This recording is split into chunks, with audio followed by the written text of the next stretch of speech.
or share it with the Russians.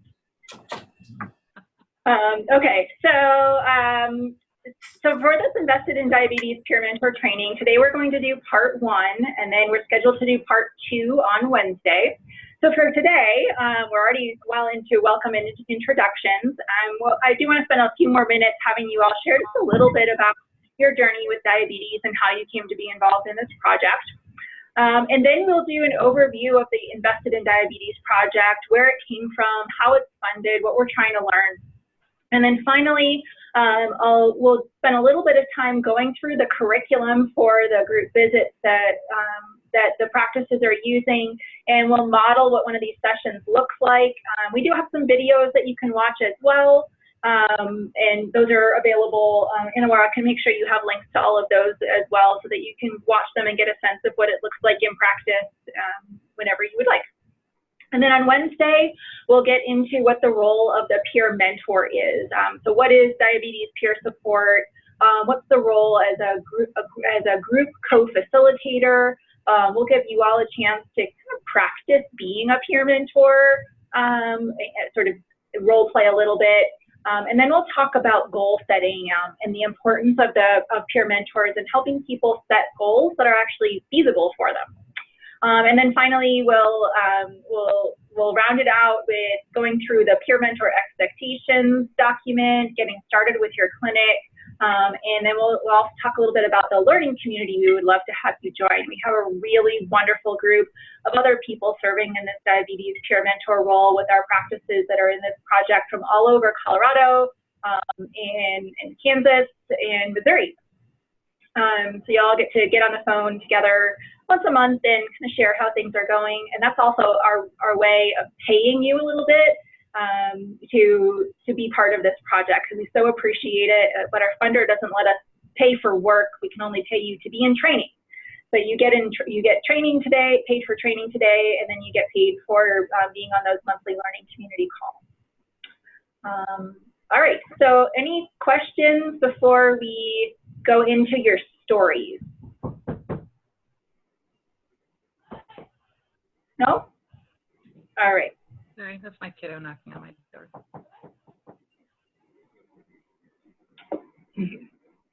All right. So here's our fancy little slide. What's your story? So what we're looking for here is maybe 2 minutes to tell us a little bit about kind of how you came to know that you have diabetes, a little bit about what it's like managing your own diabetes, and how you came to be involved in this project. What made you want to be a peer mentor? So let's start with James again. And I'm going to stop sharing because we just want to see you.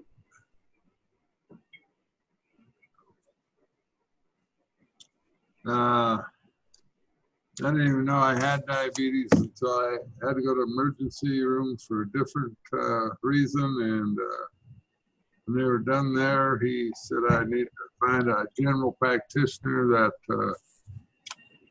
could follow up on my blood sugar levels and so forth, and which I did. And she said that I needed to start, taking treatment for it, so I take metformin for it. And since about 4 years now. And how did you come to be involved in this project as a peer mentor? A lady from the Fort Collins part of the Associates in Family Medicine called me and asked if I wanted to do it. And so I said I'd, listen, see what it's all about. And, I thought maybe I could help somebody else. I mean, I'm doing okay with it. My doctor's happy, so if she's happy, I guess I should be. So, give back a little bit. That's wonderful. Kendra, how about you? I was diagnosed with diabetes in April of 2018. I went into the doctors because I was having lots of weird symptoms, like my foot cramping in the mornings and just overall not feeling well. Went in, she did the A1C. I had a 14, which was over their charts.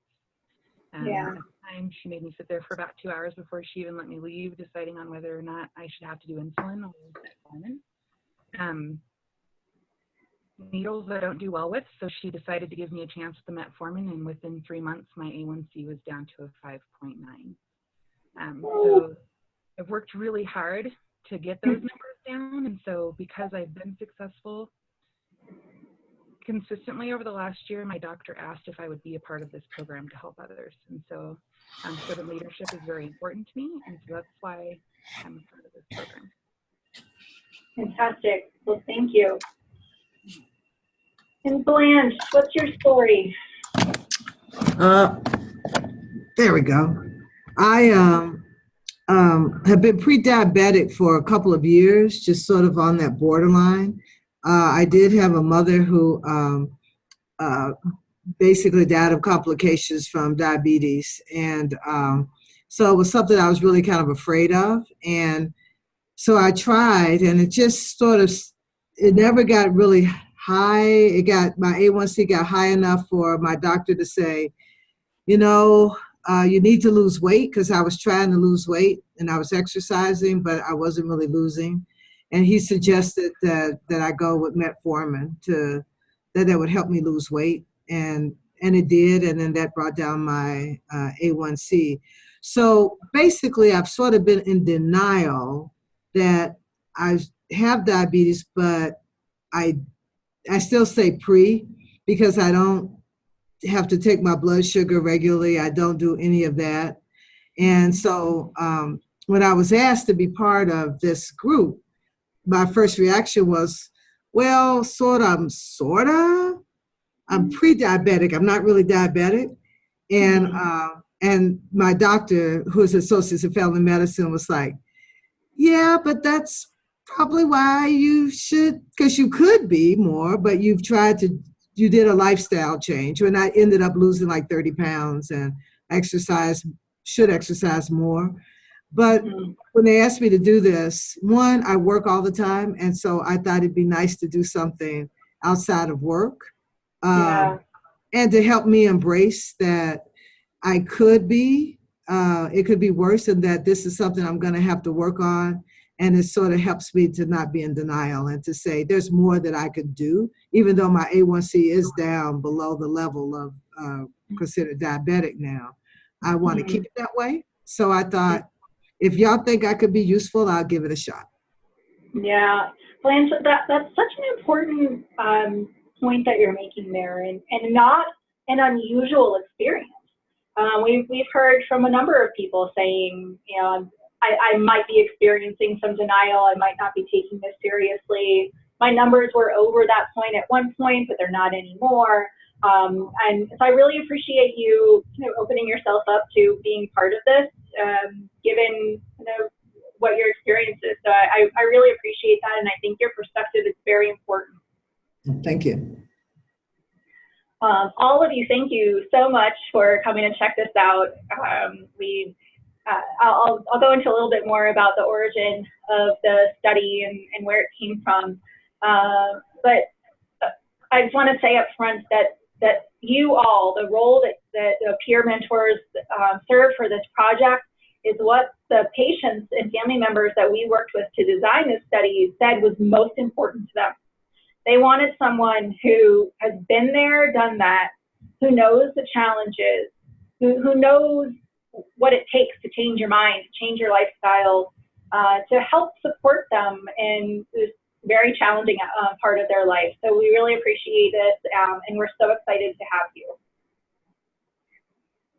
Okay.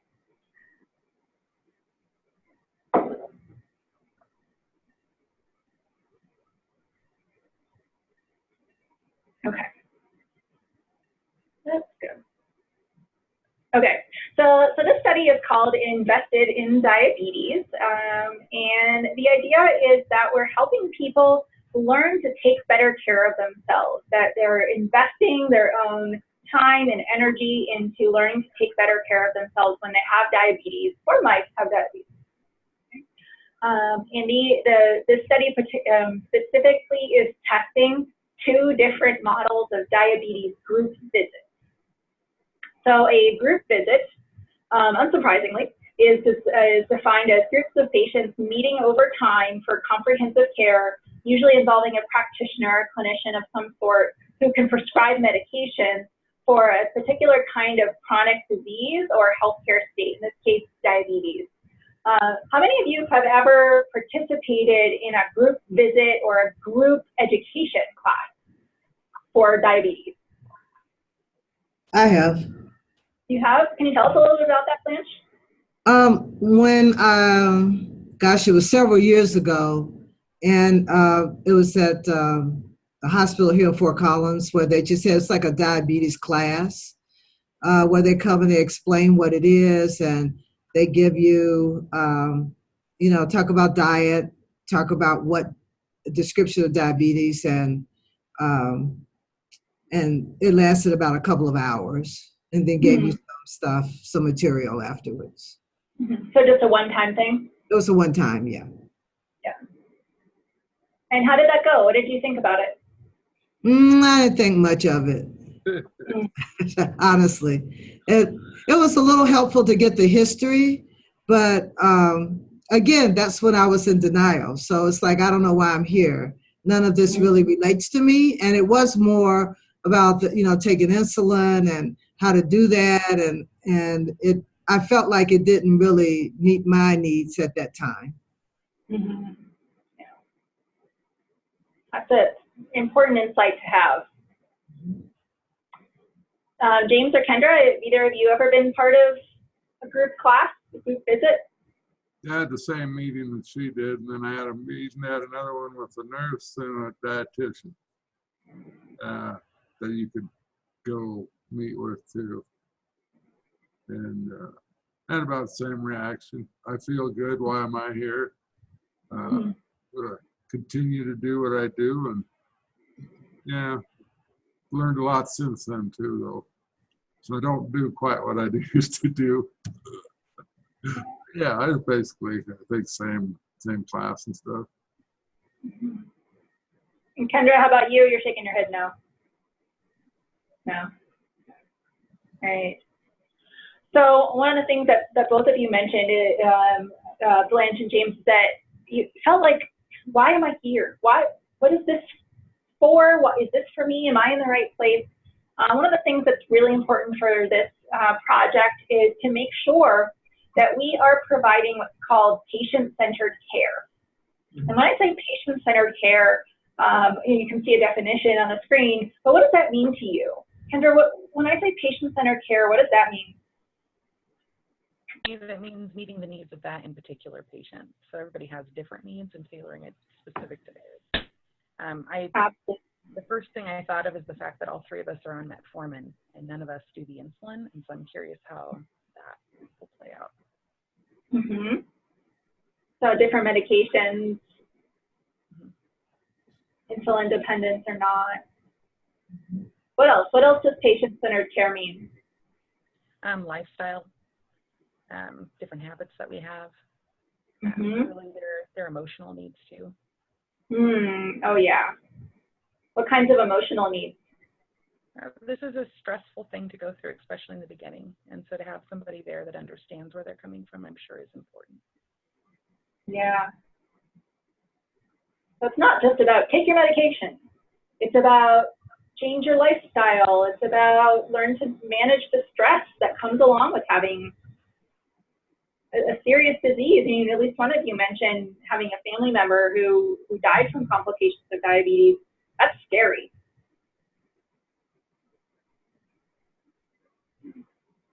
James, what does patient-centered care mean to you?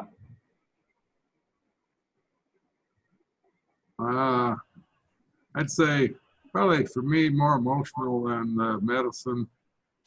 Changing your attitude towards the way you are living and what you need to do. I mean, I remember going to the meeting with the dietitian. She had you pick out all these little plastic foods and put them on your plate and tell you,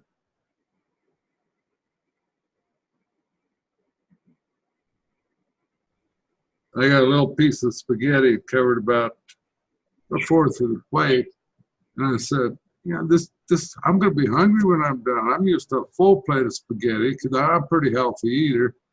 And I said, there's no way I'm going to be happy with that. And yeah, I eat my salads and I eat my fruit and vegetables, but I like my meat and potatoes first and then the rest. And changing your attitude as far as, cutting back on the meat and potatoes and starting to eat more vegetables, more fruit. Took a long time to change that attitude. I mean, after 60 years of eating meat and potatoes and stuff like that versus more fruits and vegetables. So I'm still in the process of doing that. I mean, I've been at it for 4 years and it's working. I've lost about 30 pounds and my A1C is consistently below 7. Actually, the last 18 months, it's dropped 3, it's down to 6.7. So it's, at this point in time now, it's become a game. Okay, in 6 months, I'm going to go again. So can I get it lower than the 6.7? It's a challenge or whatever. So I won't say it's fun, but it's, I don't mind a challenge. It's just still tough not to eat, one burrito instead of 2, things like that. So, James, you made a couple really important points there that I wanted to make sure that we remember later. And that is that it can take a long time to change your attitude, to change your thinking about something, and that everyone is on a different timeline. Some people may never get there, and that's okay. And so being really patient-centered means being patient. And meeting people where they are, and standing and walking alongside them as they explore what they need to do to help themselves.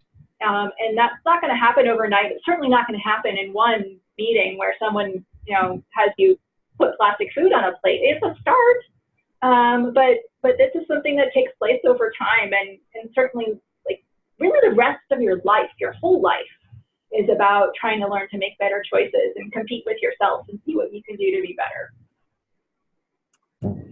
Yeah, it's Lance, like, how about you? What is patient-centered care?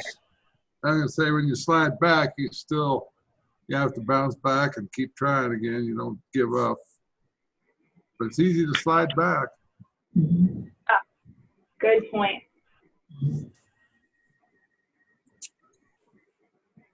Blanche, how about you? What is patient-centered care? I don't know if I have much more to add than what others have said. I think it is really important in patient-centered care to think about the patient and the whole patient and who they are, their backgrounds, their experiences. I think as I look back on it, I think one of the reasons why my mother never really lost weight or didn't follow the diet or some of those things is because she was made to feel as if what she was doing, what she was eating, which a lot of that was part of our culture, was bad for her. And I think she kind of resented that. And so I kind of I met with a dietitian too. But I did it here at CSU. And when I requested someone, I said, I want somebody who is not one of these new, students who learn all the stuff that you're supposed to do and don't know how to talk to an older woman who has opinions about what she will and won't do. And I want somebody that's willing to work with me because it's a process that I'm used to eating things. There's a lot of good food that's supposed to be good for you. Most of it I don't like. So really being positive and meeting me where I am and valuing that, not devaluing what you've done in your life, but valuing it and then saying, and have you thought about this or this? Because obviously you're here for a reason, and I really like that approach. And I think that's what's important. It's what most of you have already said is really meeting the person where they're at and then saying, okay, given who you are, what you love, you don't have to give up everything you love to be healthy. But it can be incorporated into what you already do. So it's like instead of eating the 2 burritos, eating 1 burrito, you know, one little thing at a time. And I think that's what patient-centered. It's about the patient. It's not about what the medicine says. It's not about what the doctor says. Don't guilt people into trying to do better because it doesn't work. You just did all the training. That was fantastic. The 3 of you covered, that is the crux of it. And all 3 of you would make great peer mentors because everything you said, you know, sharing your experience, supporting people in that way of who are you and what do you need and what are you willing to do and what do you want to work on? It's not about solving people's problems for them or telling them what to do because that doesn't work. Okay. So in addition to providing that sort of support for people to set their own goals and solve their own problems, this provides diabetes self-management education. So it really provides a lot of the knowledge. What's the foundation that people need to know in order to take care of their diabetes? What are the skills that they need to learn? And how might they practice those skills and using that knowledge to help themselves through that process over time. This study is called a comparative effectiveness research study. And so this is different from what you might have heard of, like a randomized controlled trial. Have you heard that language, a randomized trial? And so in a randomized trial, people are usually someone flips a coin and they say, you get the drug and you get a placebo, right? That's kind of the classic. In a comparative effectiveness study, there's no placebo. We're taking 2 treatments, 2 interventions that have already been tested and shown to be effective, and we're going to pit them against each other. And so this study is designed to tell us what's the best way to do diabetes group visits. So we know that diabetes group visits really help people get their hemoglobin A1C under control, helps improve blood pressure, helps people lose weight compared to usual care, so not having group visits, just going to see your doctor regularly. However, we don't know which group visit features are best for which types of patients and which types of practices.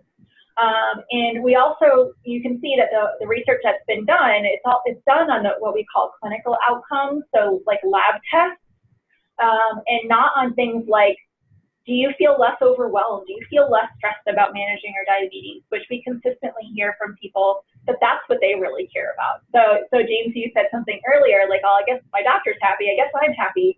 And that's great. You want your doctor to be happy. We want you to be happy. But we really want to know, are you feeling supported? Are you feeling good about things? Are you feeling like that you don't have to give up everything that's important to you and periodically have that big plate of spaghetti because that's delicious.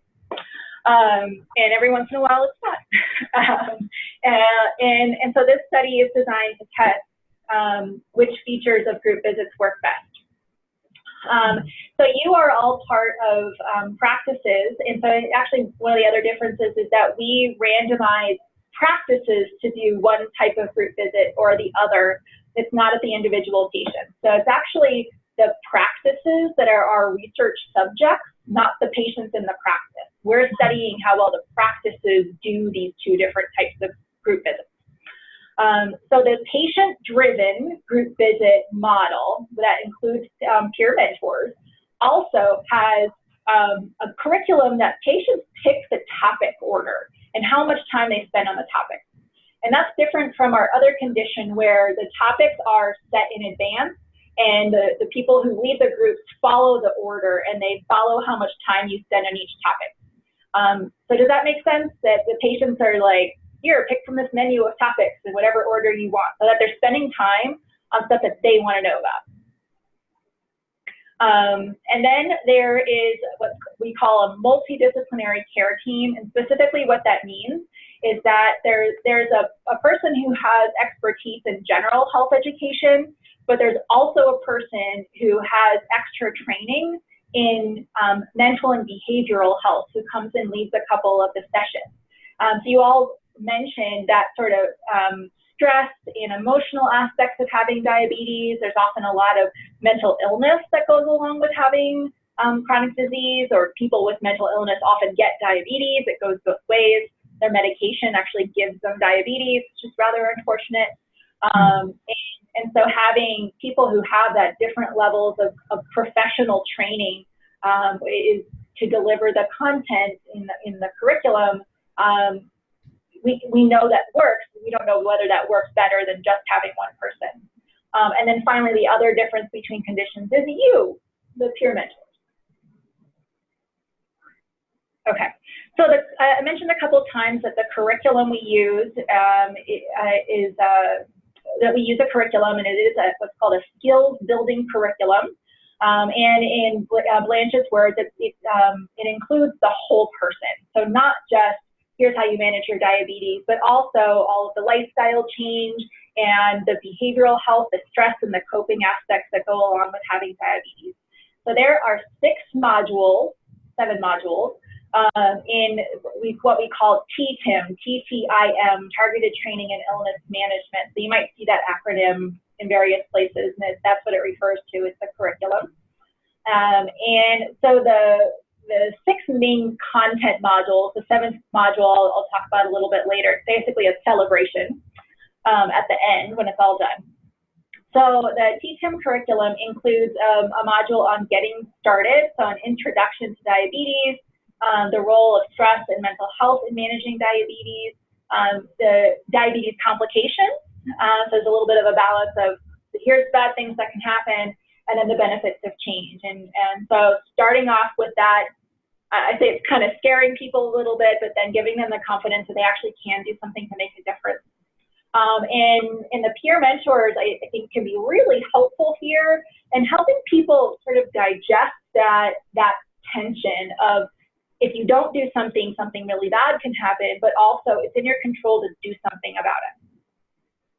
And then the other modules include a coping and support module, so covering mental health, stigma around mental health, general stress, stress that you have from just in general within yourself, the emotional burden of having a chronic disease, of worrying about the future, but also stress from like other people in your life who want you to eat ice cream when you're trying not to eat ice cream, or or the doctor just making things too complicated for you, and then also just the stress of having to change behaviors that you've had for 60 years. I mean, that's not easy to do.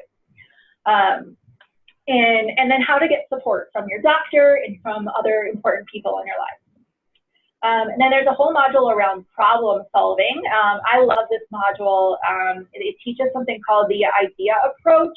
It's really simple, but a really effective tool for helping people figure out what's not going well, and use it to help them kind of evaluate options for problem solving in a wide variety of areas. It can be around managing diabetes, but it can just be anything like, my house is always messy. How do I solve that problem? Get rid of my dogs.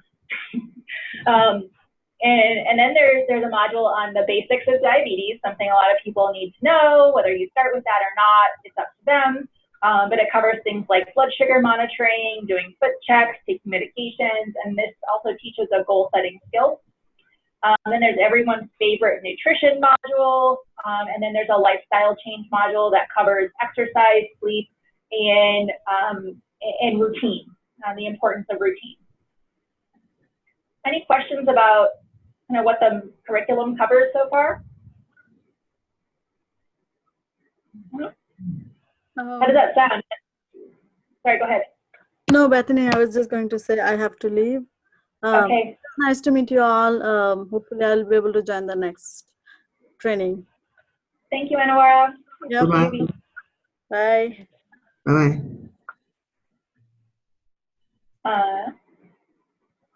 So what do you all think about what this curriculum covers? Looks good. Yeah. And so these 6 modules get covered, one each time the group meets. And like I said, They can do it in any order they want to. There's lots of optional content within each module, so they can kind of pick and choose what's most important to them. You always start with getting started, but then the other 5 they can put into whatever order they want to. And each session is 2 hours long, so there's 6 2-hour sessions. And each practice does a little bit differently, with regard to how frequently they meet.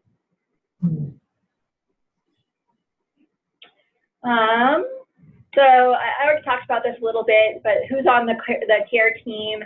So there's always someone who serves in this health educator role. This could be a nurse, it could be a certified diabetes educator, someone who has just the role of health educator, and so it could be a medical assistant. In some cases, there's practices that have a community health worker. And then the green is what kind of training and support they get from our team for this project. So they all get their own trainings, and they also get what's called practice facilitation. So a member of our team goes and works with a practice to figure out like their workflows and things like that. Then there's a behavioral health provider. So these are typically licensed clinical social workers or licensed clinical psychologists. So you should expect that when you're participating in the groups, that there would either be a health educator person or a behavioral health person who's facilitating the group, depending on the topic. And the behavioral health providers typically do like the coping and support module and often the problem solving module, although sometimes they do the lifestyle modules depending on their areas of interest and expertise and availability. And then peer support is someone who has lived experience with type 2 diabetes. This is geared towards type 2 diabetes and not type 1. And so you get the training that we're doing here today. Then you also have ideally someone in the practice who you can turn to that's your primary contact. It's not really supervision so much as it's someone to talk to and coordinate with within the practice.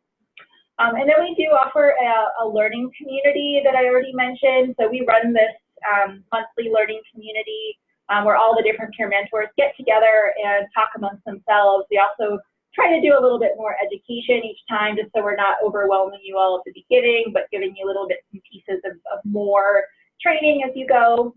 Those are optional, but if you do join, we're able to pay you $50 a month for participating.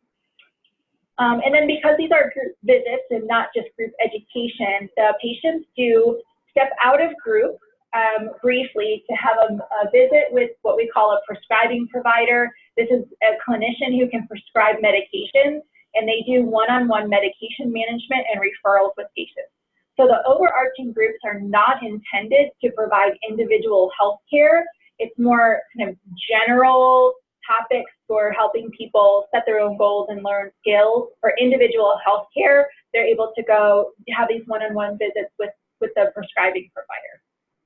And they get a little bit of training. They're super busy people. So we just do a little bit of training overview of what patients learn in the group, what to expect. And then we also just talk to them about how to bill, how to do documentation so that they can bill for the visits. So that's how it gets paid for.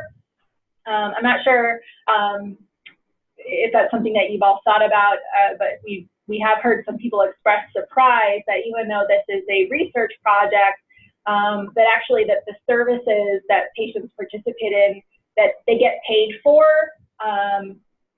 through the regular way that people's healthcare gets paid for. So, billing insurance, that sort of thing. So, right, and that's another one of the requirements of our funder is that the services have to be paid for through existing what we call reimbursement mechanisms. So the clinics do bill patient insurance.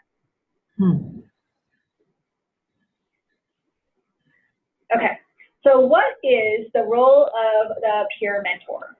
So first and foremost, the primary thing is that you participate in group visits and you reflect upon and share your personal experiences relevant to the topic of discussion. And you're all already great at that. Often in a group, people can be kind of quiet, they can be kind of nervous, they might be wondering what they're doing there. And so having someone that kind of breaks the ice a little bit, that reflects upon and shares their experiences can really help engage them in the conversation so they start thinking a little bit more like, oh, I really do belong here.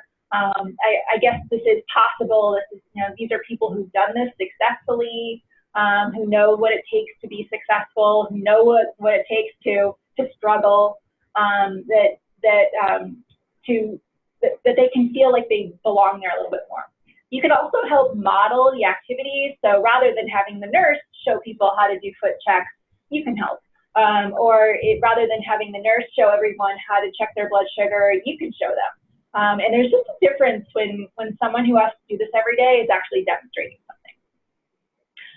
And then if you're open to it, we do ask that to make yourself available for kind of one-on-one communication with patients in the group.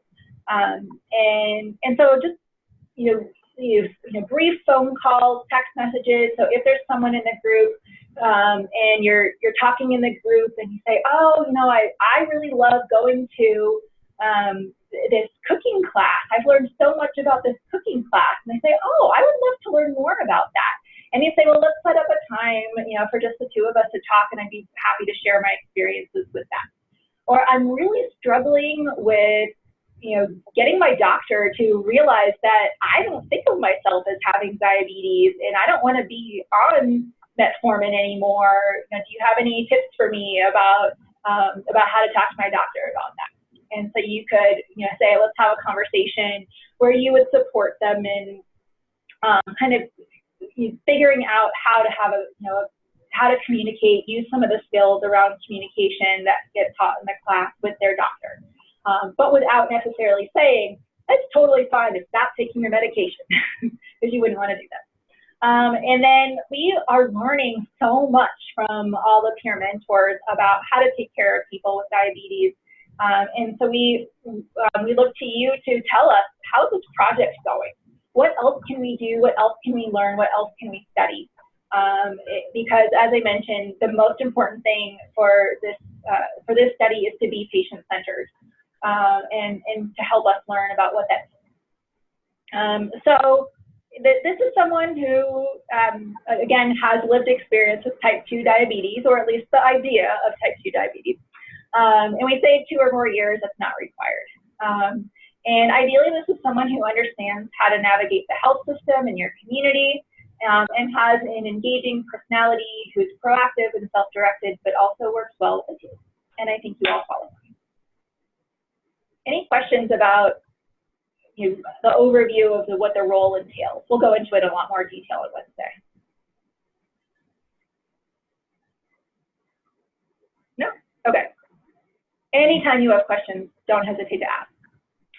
So we've already talked about this a little bit. So we're going to go over the curriculum.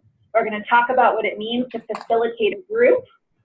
And we'll also, when we talk about the peer mentor expectations, we'll also talk about boundaries and risk management, just making sure that you're protecting yourself, especially if you're making yourself available for those one-on-one calls. And we're always here to provide whatever you might need through our learning community, or email me and let us know if there's something you need. Okay. So the next thing that I'd like to do is have an orientation to our instructor's manual for TTIP. I'm going to switch things up a little bit. Let's see, how are we doing this time? We're doing great. Okay. Does anyone need a break? There we go. No? Okay. Good. But if you do need to step out for a second, that's totally fine. You do that. All right, so I'm going to bring up the instructor's manual, and I believe we forgot to add that to the invite, but then, let's see.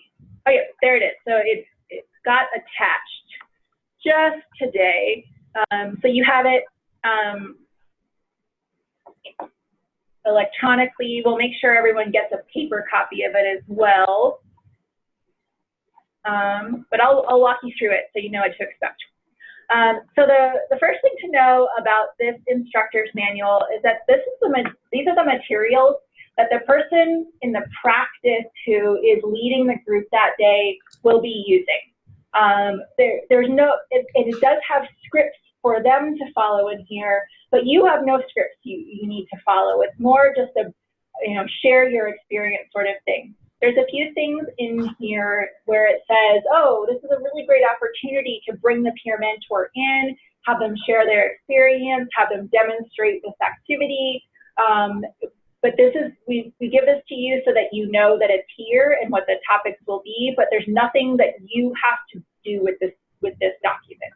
Does that make sense? Mm-hmm. Okay. All right. So this should look pretty familiar. This mirrors the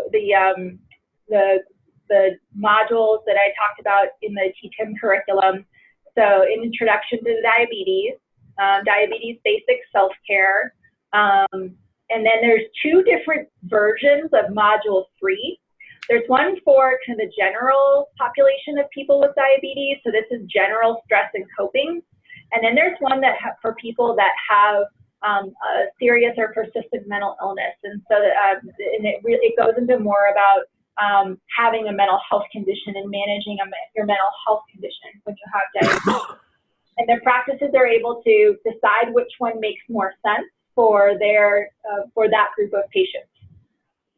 And most of the practices in our study are using Module 3A, but there might be a few that end up doing Module 3B or a mixture of Module 3A and 3B. We don't know yet. We're waiting to see what happens. I have a question for you. Sure. On Model 3B, where it says persistent mental illness, you're not expecting us to be doing something with that, are you? I mean, No. I wouldn't qualify to comment to anybody on mental health. And that's fine. I mean, absolutely. You don't ever need to feel like you need to comment on something that doesn't apply to you.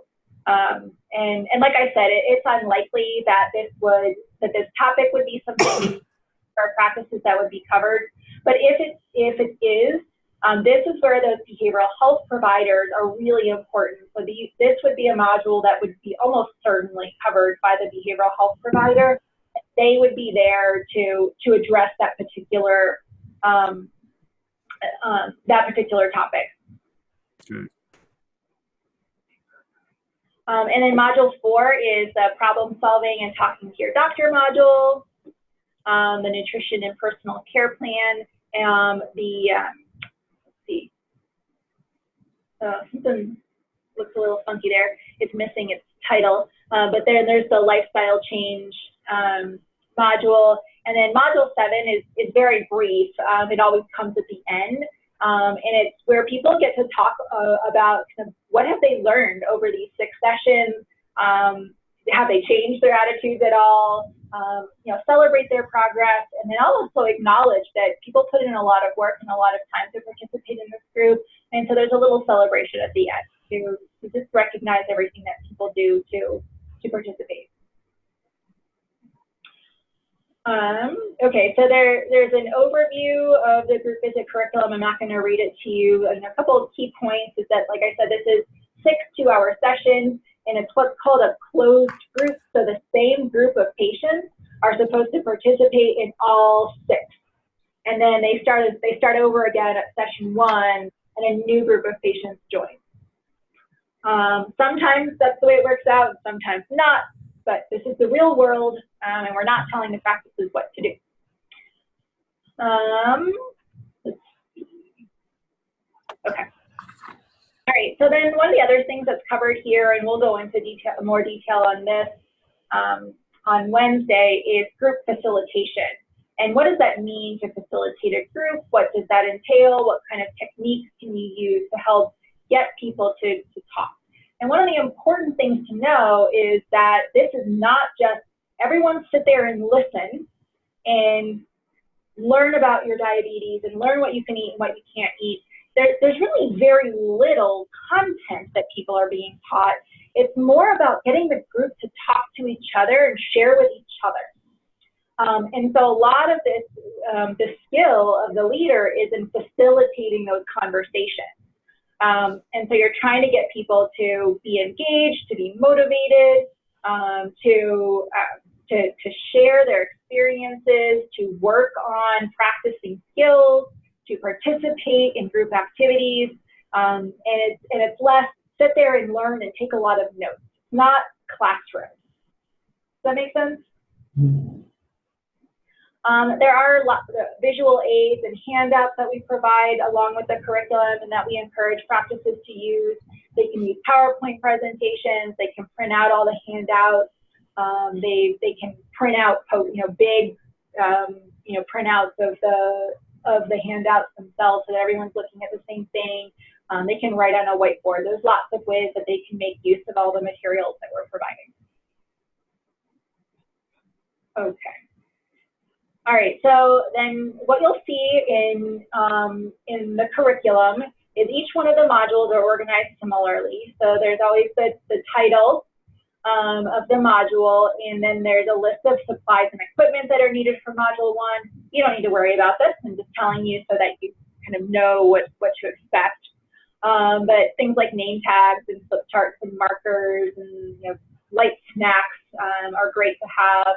People love showing up for food.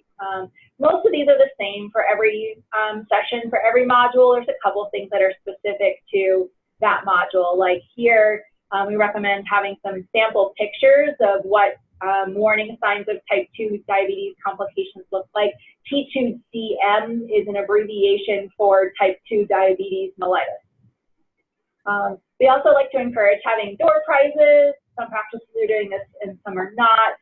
But there are ways of getting people engaged in a conversation are handing out little trinkets for people who volunteer answers or who speak up and answer questions.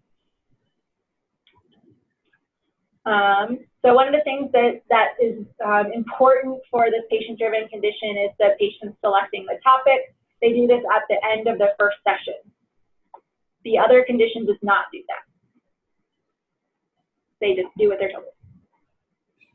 Okay.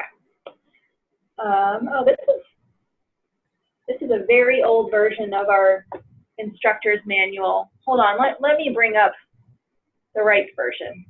I'm sorry.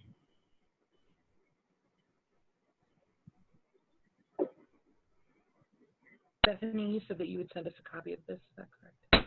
Yes, and Anna Laura did attach this to the meeting invite, but this is in a very old version. I'm not sure, she must have just selected the wrong document. So I'll make sure you get the correct document. And I'm gonna bring up the correct one right now.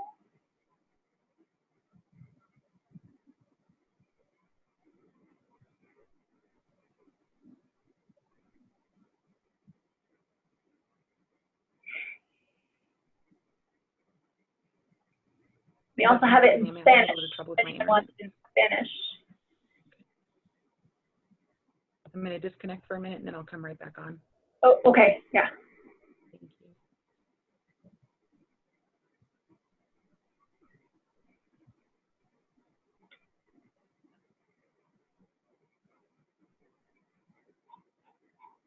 There we go.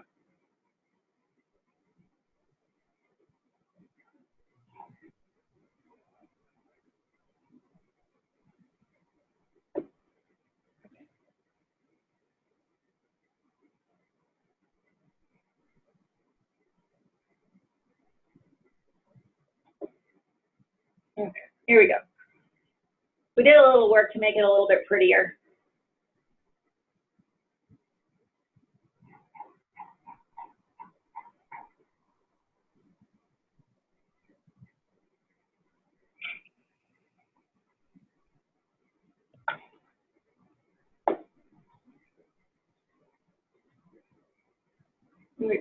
Kendra, let us know when you're back. I am back. Can you see me? Okay, great. Okay. So sorry about that. I knew something looked a little off. So we did do a little bit of redesign of this manual, and we've sent all of the handouts to a graphic design person, and so I think we're still waiting on just a couple of those. It's taking much longer than I had hoped. But then all of the patient handouts will also be really pretty. So a couple things to know about the structure of the facilitator's manual is that all the content has these little icons here that help you know what you're looking at.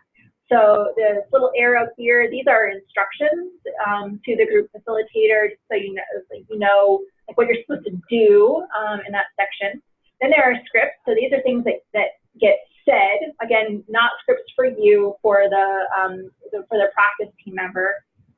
This little symbol with the video camera shows visuals. So this is a cue to bring up a PowerPoint or to give out a handout.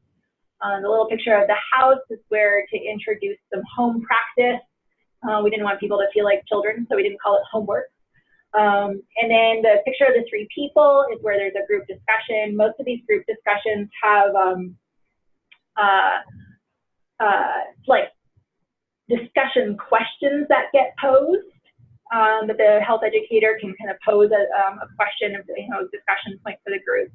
The little 1 person is a cue to, is a suggestion for bringing in the peer mentor, an opportunity for the health educator to kind of ask the peer mentor to share their experience. You don't have to wait for one of those little cues to share your experience. Those are just really good places to do that. And then the little picture of paper indicates when surveys get given to patients. There's a set of surveys that are given to patients at the first visit, and a set of surveys that get given at the end of the last visit.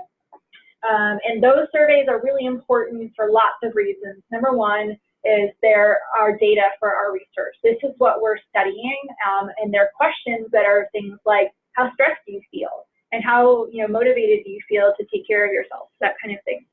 As opposed to only studying, are your A1C numbers going down? And then the other thing that they're useful for is helping patients think about, well, where do I want to start? There's lots of options for where I want to start learning to take better care of my diabetes, but it can be overwhelming to have to try to change everything at once. So this can help them kind of prioritize what's important to them. Okay. All right, so now let's go down here. So you can see here that I have those little icons there to help orient you. So each one you can see that has the, in bold, surrounded by quotation marks. Those are the scripts. Those are the things that the person leading the group will likely say. They don't have to read it exactly, but they should be sort of paraphrasing, covering those key points in their own words. So this is one way that we encourage the practices to adapt the content to the individual patients in the group. So like you said, Blanche, you want someone who's used to talking to older women. Well, the language that you use to speak with an older person might be really different from talking to a teenager, for instance. And so, not that this group is for teenagers, but we'll say people in their 20s. And so the language that you use and the way you phrase things can be tailored to the age or the culture or the gender or just the stage of life or the stage of managing diabetes that people are at. And so we do encourage the health educators to kind of put this in their own words. Okay, so here's an example of the group discussion. So we have a few discussion questions here that the facilitator can use. Here's another one, thought question to the group. And then after this sort of introductory session or portion, then they start getting into kind of the content or the new educational content, the knowledge part of this session. They talk about describing blood sugar, the digestive system, what insulin is, ways to manage blood sugar. And so there are visuals that go along with each of these. And those come at the end of each of the modules. We talked a lot about whether they should be with the script or at the end of the script, and apparently this has the right answer is put it at the end. And so here you'll see kind of the visuals. So these are things that the person leading the group can put on a PowerPoint. We give them the PowerPoint. that they can use or not, or they can just print these out to hand out to patients. But these are the handouts. And these are what we've had sent to a graphic designer to make them a little bit more visually interesting so that people actually feel like looking at them.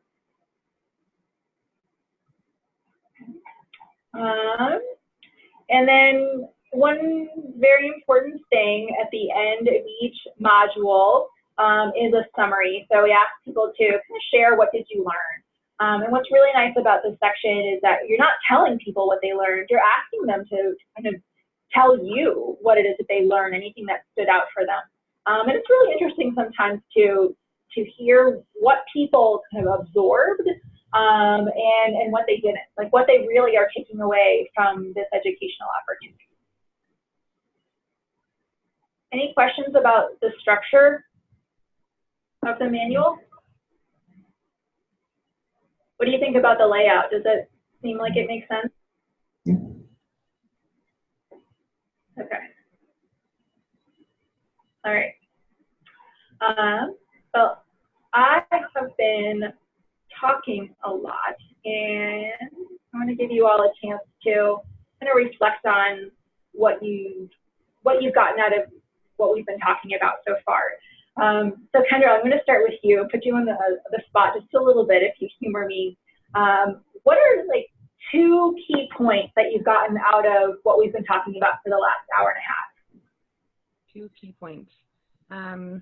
The biggest one, I think, the biggest takeaway is that we are treating the full person and to look at it from all angles, and that you're taking from the experiences of not only us, but from the medical community as a whole. And then you're showing us how best to facilitate. I'm really interested in reading this. I actually can't find the email that has this one in it. So if you wouldn't mind forwarding that to me again, that'd be great. Yeah, I will send this out. The one that Anawara sent is an old version. So I will send out this version to everyone as soon as we're off the call. Okay. And James, how about you? What are kind of 2 key takeaway points that you have so far? It seems like you're covering about everything there is to know. I guess key points for me are making sure that whoever's leading the group makes it enthusiastic enough that the people there want to get involved in it. I saw in there that you're supposed to put a name tag on and go around the circle and talk. I've never been a big fan of that, but I guess that's important. But, I'm not sure what part we're going to play, but you need somebody that's enthusiastic about this to get the patients enthusiastic about, changing their diets and quitting bad habits and things like that.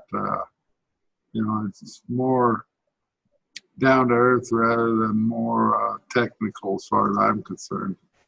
Mm-hmm. For me, that would work better.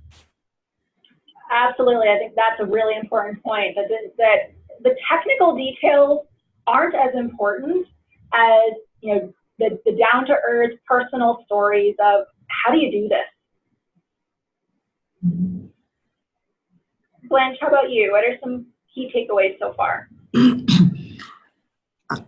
Again, just adding on to what Kendra and James said, I like the balance of giving information and then having an opportunity to talk about kind of personalizing that. What does that mean, right? So, and how do you make good decisions about how you want to understand this, and really facilitating, trying to get people involved and engaged right away. But getting information and then getting feedback. I like that approach. And Kendra, I'm just wondering, when you speak, can you speak just a little louder, because I can barely hear you? Yes, thank you. All right. So then what I thought we could do we'll probably end a little bit early. We're making good time here today. I wanted to model what it looks like for the facilitator and for the peer mentor. And so we've done this a number of times. And so what we'll do is I'll pretend to be the facilitator, and I'll actually use the manual, and I'll bring up our visuals, and and I'll pretend to lead the group with you all as patients. And then we'll each take turns with someone being the peer mentor. And I'm just throwing you into it. So don't worry about doing it right or wrong. What I'll do is I'll sort of cue you up, and I'll say, so Kendra, what's been your experience with this? Or do you know the answer to this question? Or how have you managed this in your daily life? And so I'll cue you up. So whoever is serving in that peer mentor role will just be able to share their own experiences. There's no doing anything right or wrong at this point. Actually, there's no doing anything right or wrong at any point. Okay, so I was going to do, well, actually, you can all pick. Which of the modules would you most like me to demonstrate?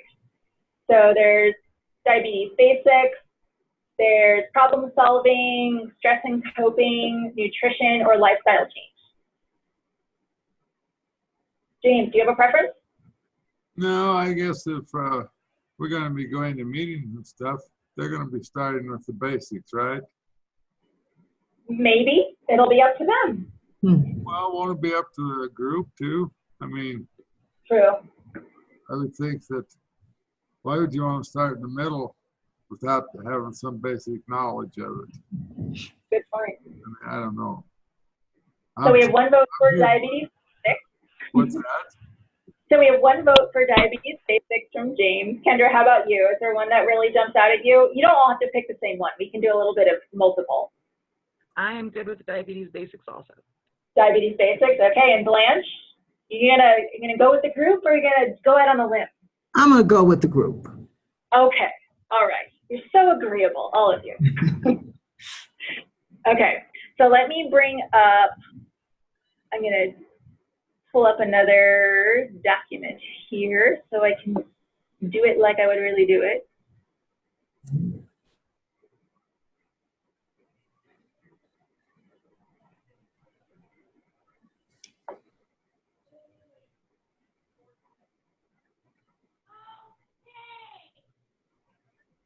So we're going to be patients, right?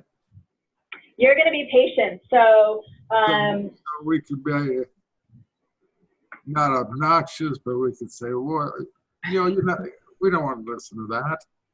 Well, I'm glad you raised this point, James. So, sometimes for this role play, it is nice to kind of take on a persona that you might expect to see in the group. So you might have someone that's kind of contrary and always, sort of acts a little bit cranky. That can happen. There can also be the person who talks too much, and there can be someone who doesn't talk enough. So who wants to be the peer mentor for our first role play? Who wants to play that role? Can I ask a quick question first? You may have said this and I missed it, but that just makes me think, how are people selected to be part of these groups? That's a good question. How are the patients identified? Yeah. Gosh, that is a really good question. And every practice is doing a little bit differently. And what we've heard are, number one, practices go through their list of patients that they know have diabetes. It's often called a registry. And it's a list of patients that have a particular type of health condition. And then they look to see at what their labs are, and they say, are these people in good control or not in good control? And those that are not in good control, they'll call them up and say, hey, would you like to join this group? Okay. Or they might be patients who have just been diagnosed with diabetes, and it's like, I have some bad news for you. You have diabetes, so we have this class for you. Would you like to come learn about it? Or they can ask the doctor, so of your patients with diabetes, who do you think would really benefit from this? And then the doctors make the referral. Those are three of the ways that it's been done. Okay, that's helpful. Thank you. Okay.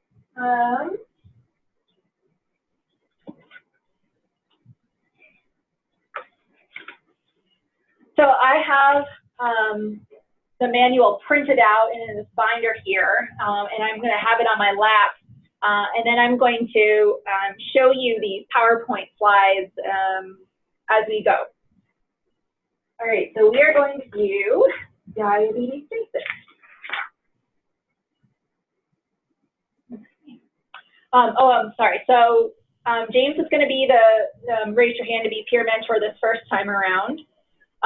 Blanche, let's have you be the quiet patient.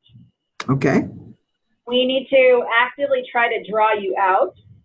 And Kendra, let's have you be the overly talkative patient who thinks that they know the answers to all of the questions. Okay? Okay. All right. All right, well, thank you everybody for joining us for our second session here today. So you all voted last time that you really thought it was important to start with diabetes basics before you dived into any more intense information. So just like you all picked, we're doing diabetes basics today. So we're joined here again by James, your peer mentor that we introduced last time, got to know a little bit last time. Thanks for coming back again today, James. I appreciate it. You're welcome. All right. And then Kendra and Blanche, you have your lovely name tags on. Thank you for joining us. So today, we're going to start by talking about high and low blood sugar. All right. So let's see. So does anyone know what level you should keep your blood sugar? Yep, it should always be under 200. Under 200, okay. Unless you're fasting, and then it should be different. And what if you're fasting?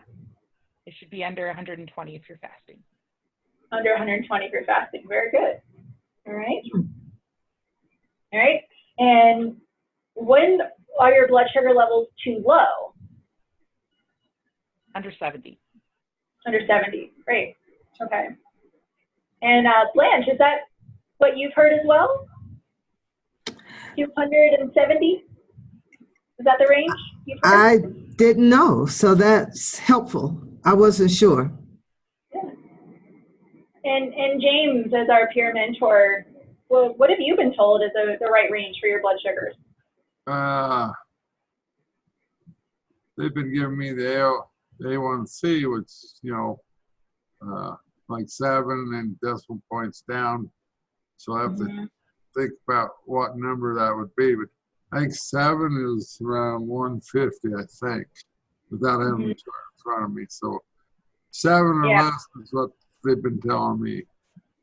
Yeah, so definitely for your A1C under 7, but you know, testing your blood sugar, and how do you test your blood sugar? It's a little different from A1C.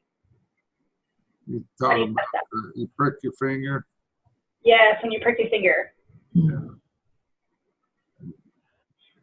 So for most people, blood sugar levels are too high when they're above 130 before meals. So just like Kendra said, that 120 range when you're fasting, so that is before you've eaten. And then for most people, blood sugar levels are too low when it's below 70.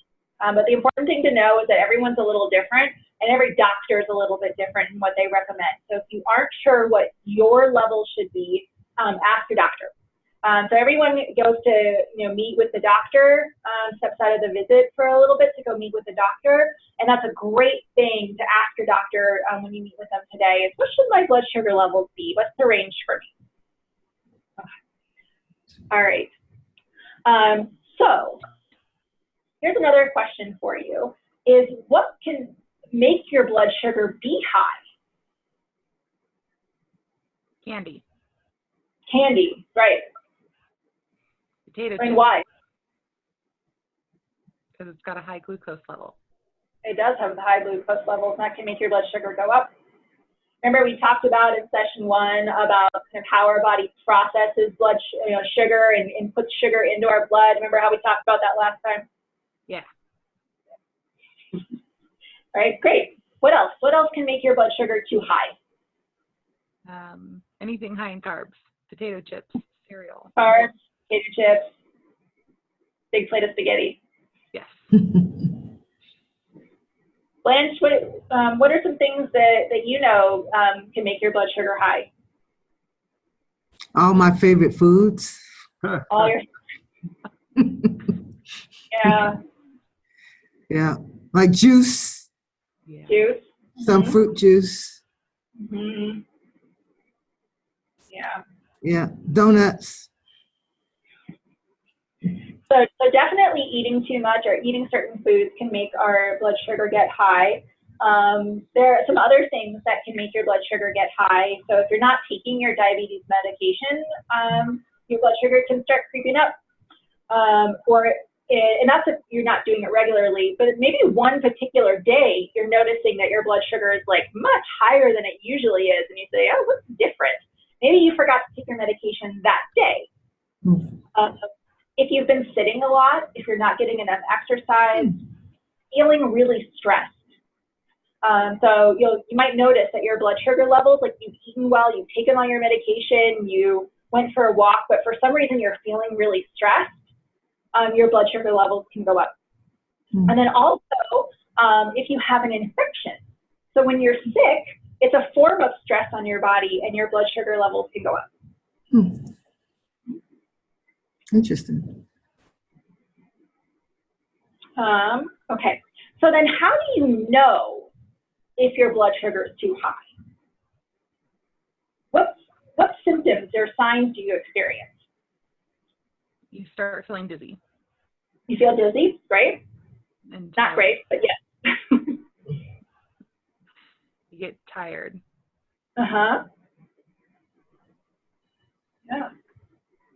Dan, how about you? What do you notice when your blood sugar is too high? Who, me? I said, but anyone can answer. Oh. I don't notice anything. You don't notice it? Lightheaded. You get lightheaded, okay. Blanche doesn't feel anything. Nope. Yeah. Also normal sometimes. All right. So there are some warning signals that can tell you if your blood sugars are too high. And importantly, you can always do a test with your glucose monitor. And we'll talk about glucose monitoring in just a little bit. But if you're not sure, you should test it. So some of the symptoms you mentioned you might feel nauseous, you might feel lightheaded so lightheadedness often comes more with low blood sugar, but certainly feeling nauseous. So feeling thirsty, having your vision feel blurry, feeling like you need to go to the bathroom a lot, feeling hungry, strangely, or getting a headache. So those are some symptoms of high blood sugar. And if you have those symptoms, it's a good idea to test your blood sugar and see. Because if your blood sugar is high, what do you do? We'll get to what you do about it in just a moment, I guess. So a couple of things. If your blood sugar is over 200 for several days, call your doctor. If it's over 300, and that's unusual for you, then you want to get in touch with your doctor sooner rather than later. These are also numbers or levels that you want to talk to your doctor about. So that over 200, over 300 is sort of a general recommendation, but you want to ask your doctor, what should my levels generally be in? And then where should I be really concerned and call like the doctor? Okay. So then on the other hand, what about low blood sugar? What can make your blood sugar get too low? Not eating for long periods of time. Yep, not eating. Exercising too strenuously. Uh-huh. Great.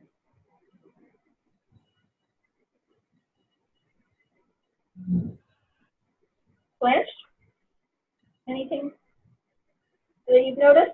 So you don't notice when your blood sugar is too high, but is there anything you know that that can make your blood sugar be too low?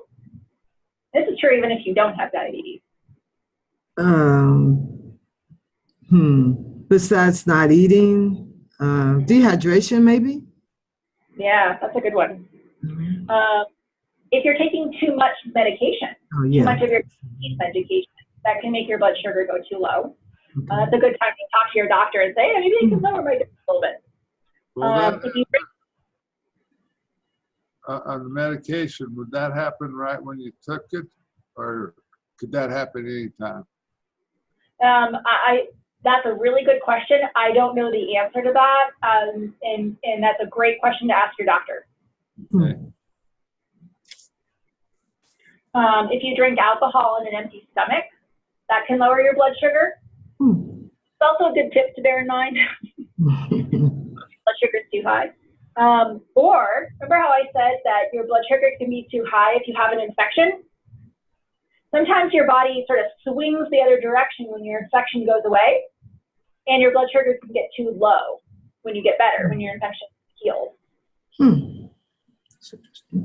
So do you have highs and lows throughout the day? I guess I just don't notice that much. But can you have highs and lows throughout one day? Absolutely, yes. Yeah. Has anyone ever experienced that? I do have highs and lows throughout the day. You do, yeah. And tell us a little bit about what that's like. If I'm not careful, I'm not eating snacks, I can get really low and then I get a little disoriented. If it's too high, then I want to take a nap.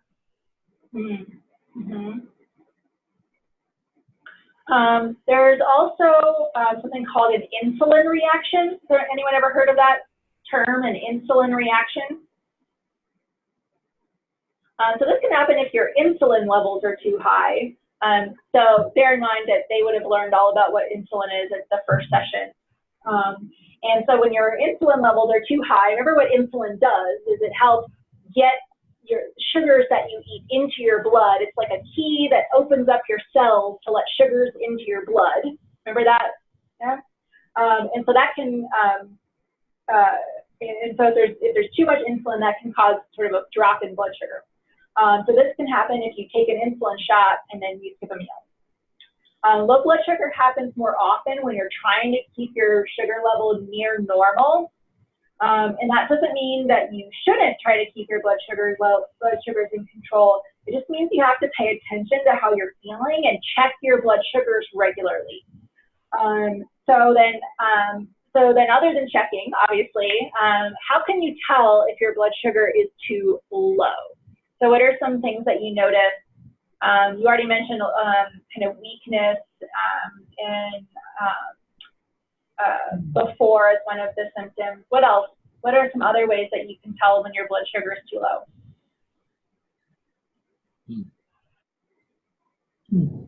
Being shaky. Being shaky, yeah.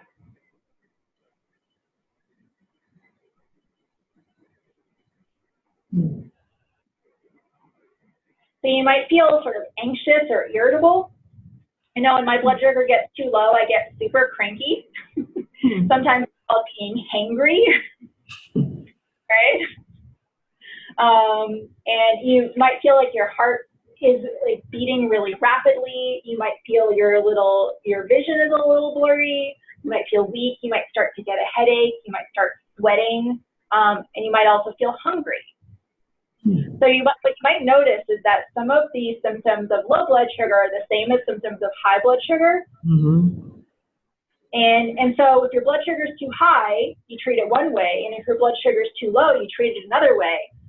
It's important to know which you're treating, right? And so sometimes just relying upon the symptoms that you're experiencing isn't accurate enough for you to know what to do.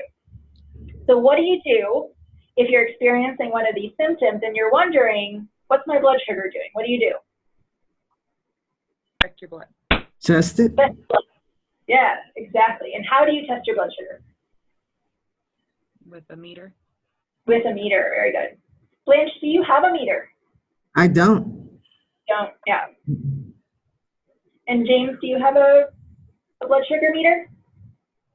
No, you're talking about the one that's fastened to you all the time and you can look at it and it'll tell you what's happening? Yeah, those things are great. Those are called continuous glucose meters. Those are the ones that are attached to you. But there's also the ones that you just hold in your hand, a separate one where you prick your finger. Do you have one of those? No, I prick my finger, then you take a little deal, a little slide, and then stick it in the deal. I mean, this doesn't sound too practical. I mean, you could be testing your blood sugar constantly. Yeah. I mean, I have a friend that comes to visit my daughter, and she has type 1 diabetes. She's constantly having to adjust her insulin depending on what she's eating and everything else. And, Yeah. Yeah. And so certainly with type 1 diabetes and those continuous glucose meters, that is something that they need to do. Type 2 can progress to that point, but that's not necessarily the case for everyone who has type 2 diabetes. but if you wanted, that would be a simple way to monitor this all day long. So I can't remember if she has to. Yeah. Every time she pricks. Yeah. Well, they do it. She does it 5, 6 times, 7 times a day. Oh yeah. Yeah. So how often, Kendra, how often do you test your blood sugar? In the beginning, I was checking my blood sugar once a day in the morning and then once again in the evening. Yeah. Yeah. That's about right. Yeah. If you do feel like you're having a lot of those highs and lows and fluctuations, you might want to check it more often. And if you feel like, oh my gosh, I'm just all over the place all the time, that's a great thing to go and talk to your doctor about. You know, you should be in good shape to check it once in the morning and check it once in the evening. That's a really good routine. What time in the evening do you check? You wait till bedtime or when? Typically check it about an hour after I ate my last meal. An hour?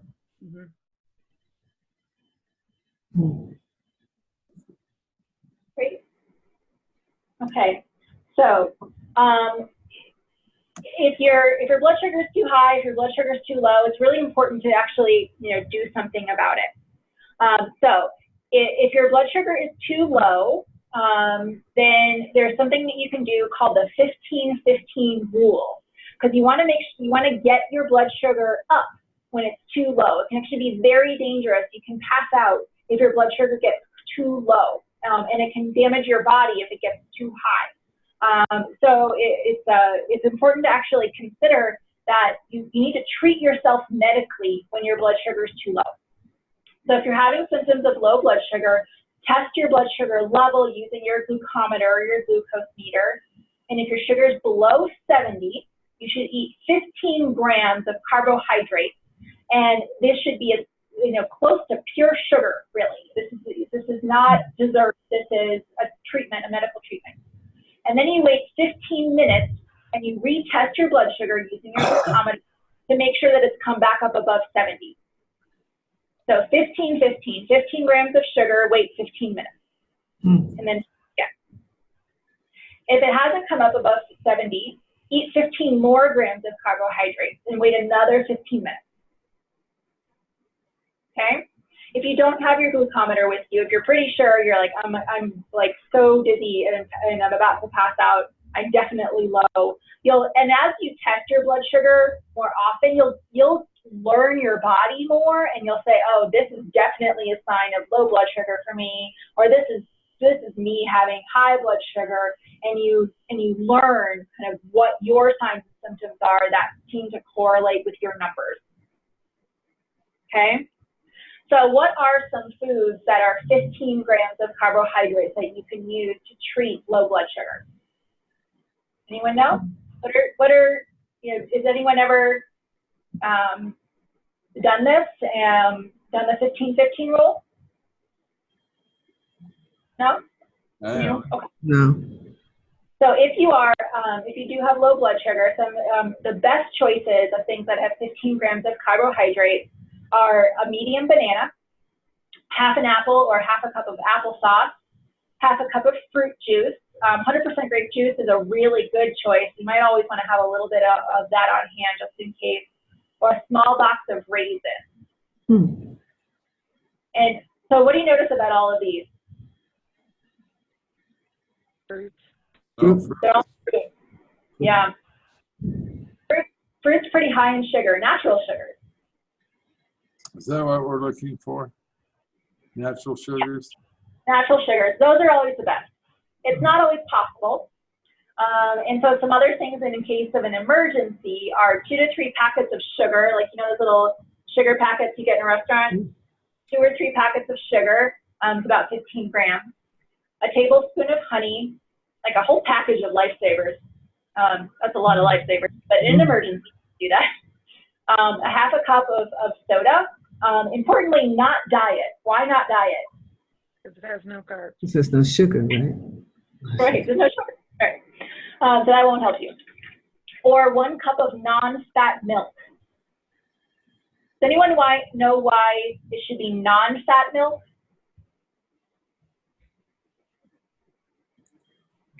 I find this really interesting. So fat actually slows down the absorption of carbs into our bloodstream. And so most of the time that's good. We want some fat in our diet to help slow down how quickly we're processing our carbs and getting it into our bloodstream. And you think of it like a really narrow sieve, so that the carbs are kind of giving us just little bits of energy as it trickles into our bloodstream. But in this case, we want it fast. We want to get that sugar into our bloodstream really fast. And so milk does have quite a bit of sugar in it, but the fat can slow down the absorption. So non-fat milk helps get the sugar from milk into our bloodstream faster. Isn't that interesting? Okay. All right, so another thing to know is that these 15 grams of carbs only work to stabilize your blood sugar for about half an hour. And so what do you think you should do? Once you've gotten stabilized, then what? You should check again. Blanche, are you able to hear me better now? A little bit. I can hear you a little bit better. Okay, trying to get closer to my speaker. Okay. I heard that. Okay. Okay. I don't know.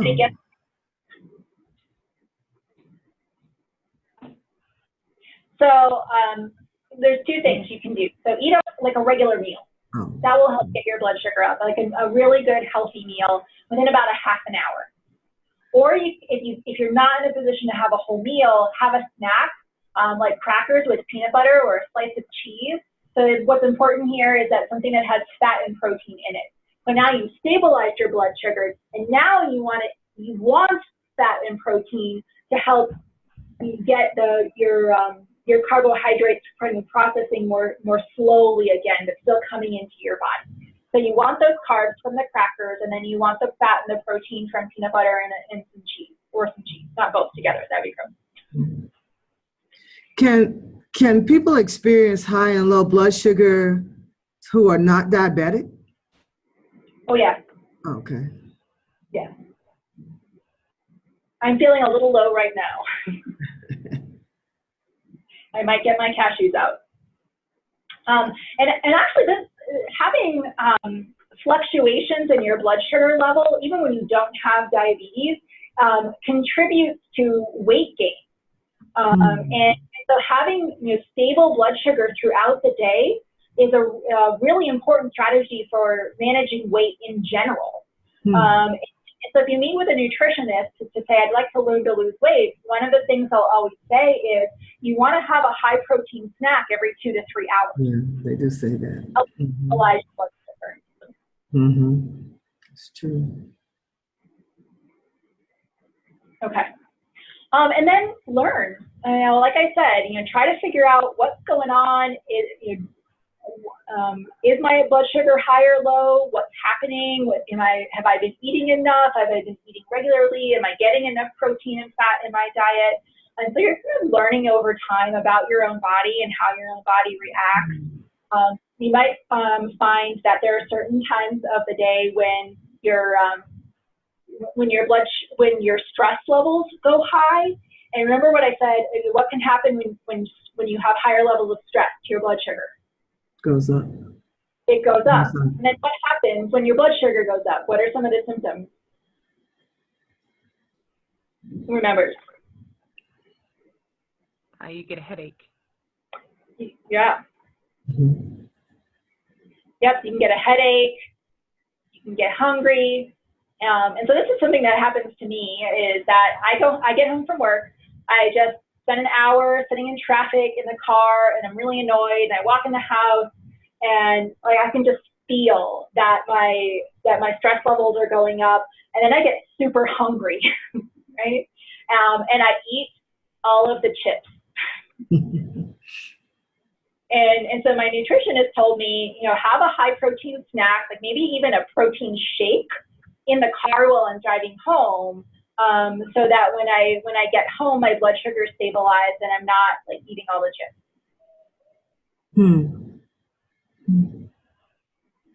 Okay. All right. So we talked a lot about the importance of testing our blood sugar. And so we already said, you know, Kendra had a glucose meter. Do you have it with you? I do. Do you have your glucose meter with you? Yes, in another room. Do you want to show us? Do you want to show us what it looks like? If you'll give me just a moment, yes. Sure.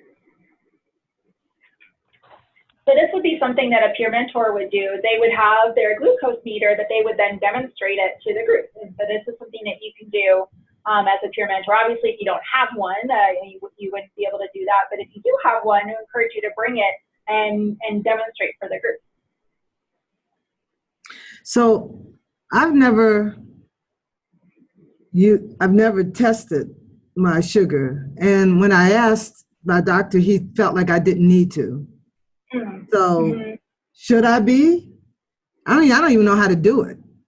Yeah, well, we're going to learn right now. But no, this is, again, another thing that, you know, if your doctor has not told you to be testing your blood sugar, then no, you don't need to. Okay.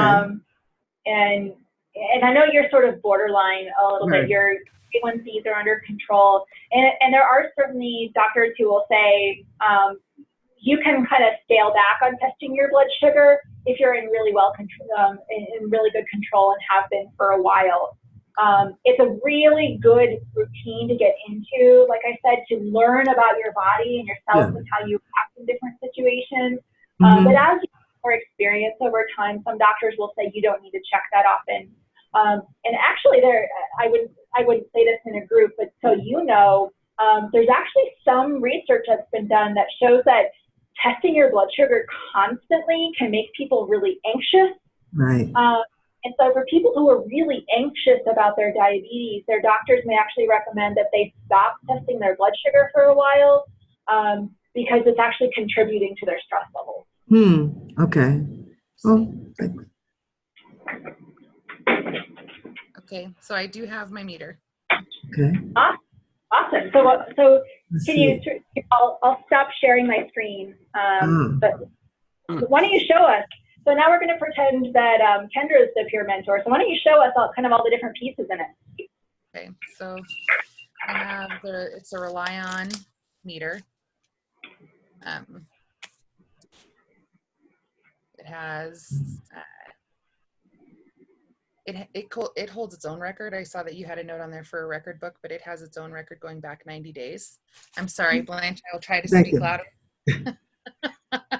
I have my little pocket of goodies, I guess you can call it. I have testing strips and lancets that I use once a day in the morning and then once in the evening as needed. What other information would you like? That's great. Thank you so much, Kendra. All right. So I'm going to bring up our visuals again.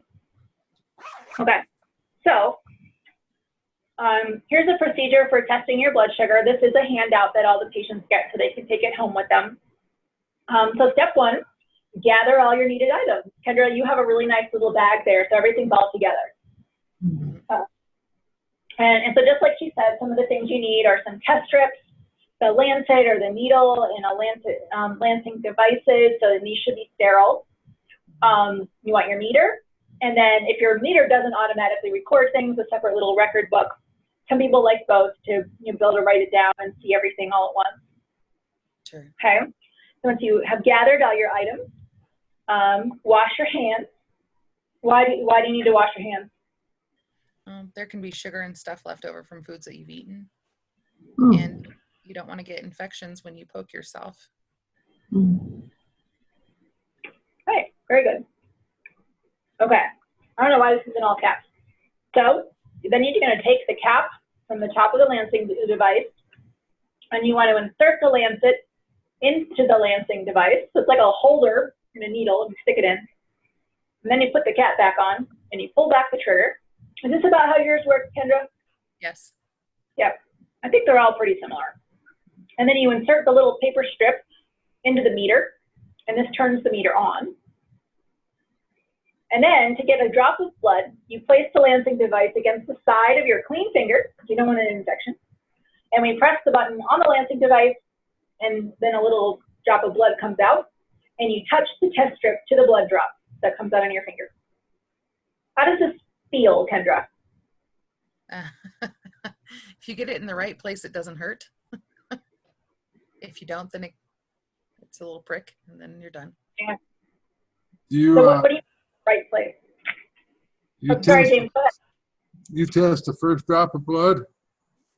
I will actually wipe it off and then test the second drop of blood. Okay. Why's that? I don't know if that's actually necessary or if I'm just being OCD, but No, I do like that first. my physician said to take the second and third drop, you get a truer reading than you will out of the first one. Okay, good to know. Thanks, James. And usually it's a better reading too. Right? I believe that that's true. Great. So, Kendra, where does it tend to hurt less? If I get too far over to the side, so you hear side of the finger, if you go too far over, it hurts. And if you get too close to the center, so there's like a sweet spot off from the center of your finger. And you have to kind of figure that out for yourself through trial and error. You do, yeah. All right. And then the meter will produce a number that says how much sugar is in your blood. And then it'll either automatically record it or you write it down in your logbook, however you keep track. All right. And then you wash your hands again. I want blood everywhere. All right. And then you want to take the cap off of your lancing device, remove the lancet, and put it in a sharp container. Do you reuse the lancet? No. No. Because you shouldn't do that for infection. There's lots of reasons you shouldn't use the lancet. Yes. Should you share your glucose meter with other people? No. Why not? Well, because it's blood. There's pathogens. It's just not a good idea. Yeah. Let's say I come over to your house and I'm feeling really lightheaded. My blood sugar, I feel like my blood sugar is getting really low. I forgot to bring my glucose meter. Kendra, can I please borrow yours? I would struggle with that one if I'm honest, Bethany. I would probably let them use it. Yeah, I would too. Sorry, go home. Right, sorry. Do you want some I'll candy? pay you an Uber. Absolutely. I mean, as long as you're not reusing the lancing devices, everyone's washing their hands, if you have little alcohol swabs that you can wash things down, it's fine. Cool. Now, if they have some sort of blood-borne illness, like if they have Ebola, don't. Or let them use it and go buy a new one for yourself. Okay. All right. And then what the group would do is they would do a little bit of self-practice. So, you know, there's handouts and the facilitator gives the handouts out and everyone goes in and they write in order 1 to 8 what order they would expect these to be in. And then you go through the answers. Okay. And then one of the optional things is this home practice of checking your blood sugar at home. And especially for people that are not in the habit of checking their blood sugar regularly, it encourages them to use this chart to fill it out and check their blood sugar. And so try to check your blood sugar at least 2 times a day, what Kendra mentioned. like in the morning when you first wake up and then after dinner. And because you want to know kind of where you're starting the day and then you want to know how you're ending the day.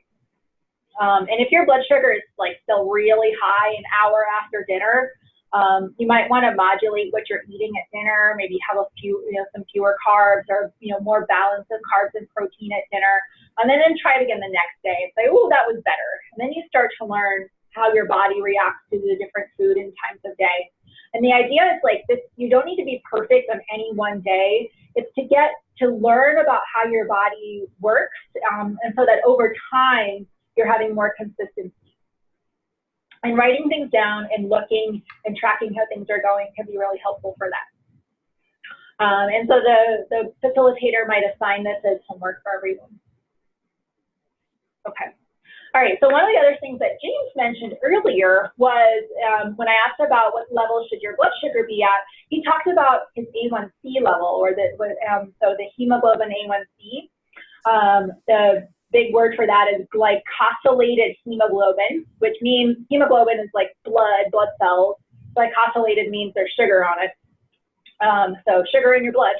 And so your primary care provider, your doctor, will likely be checking this hemoglobin A1C test each time you go in to see them, every 3 to 6 months. So if you're newly diagnosed and your A1Cs are really high, they'll have you probably come in every 2 months.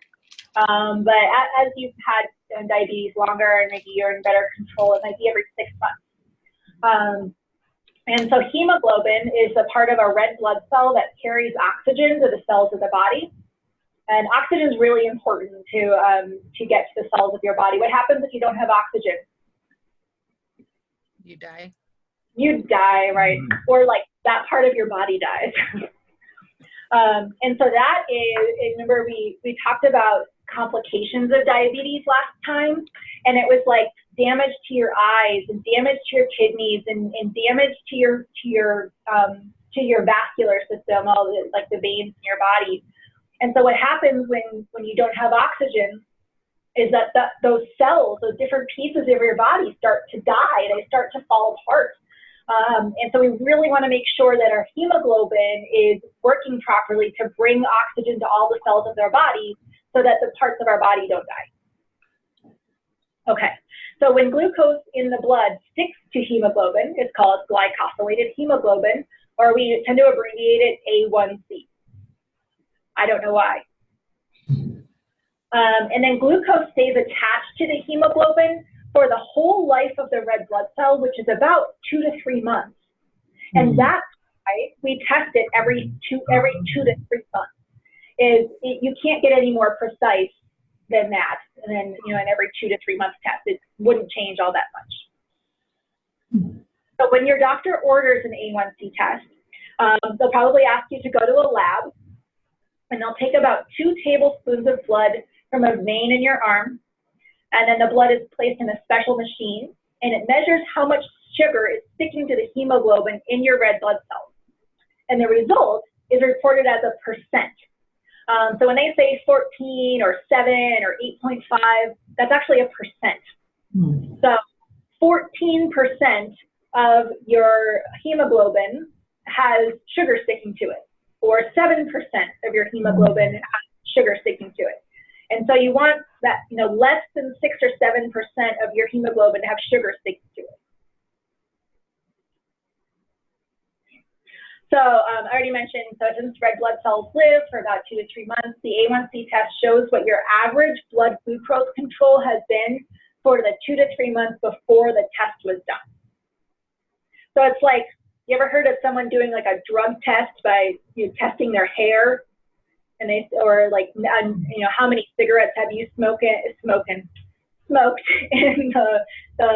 last, few months, as you can tell by someone's hair, because it doesn't lie. It tells you how much exposure someone has had in the time that it took for that hair to grow out or for your fingernails to grow out. It's the same thing with your blood sugar. It's sort of like an average of the last few months. Okay, so any questions about the A1C test?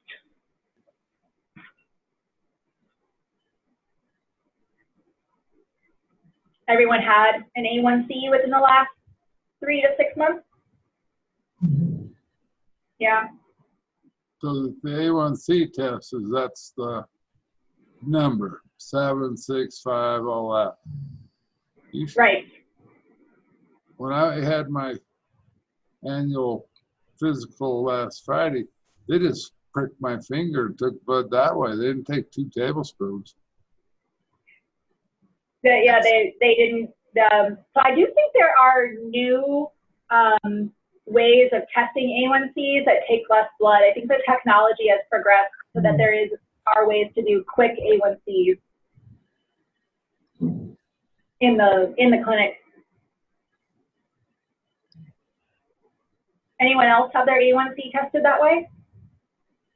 I'm tested the same way James is. They just prick me on the finger, take a little bit of blood, and put it in a little machine. Yeah, so they're not, you know, so it sounds great, like that there's that quick office-based test now. Yeah. All right, let's see.